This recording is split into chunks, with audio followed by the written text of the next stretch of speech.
Три лица се повредени во нападот врз седиштето на компанијата YouTube во Сан Бруно, Калифорнија. Нападот е извршен од жена која била гневна затоа што компанијата престанала да и плаќа за видеата кои ги објавувала.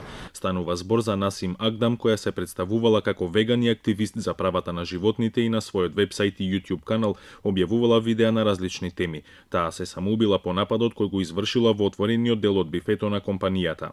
And I ran to the window because the window behind me looks over the patio, and I saw her, and it was a woman, and she was firing her gun, and I just said, shoot her, and everybody started running. Првичните информации кои се појавија во американските медиуми сугерираа дека причината за нападот била семејна расправија и едно од повредените лица бил момче на Агдам, но полицијата ги отфрли овие информации.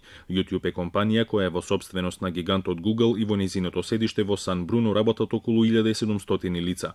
Најголемиот дел ваков вид напади се извршуваат од мажи и ова е прв пат по подолго време извршителот на нападот да биде жена. Според извештај на FBI кој се фокусира на напади со огнено оружје извршени од едно лице во периодот од 2000 до 2013 од 160 вакви напади само 6 биле извршени од жени.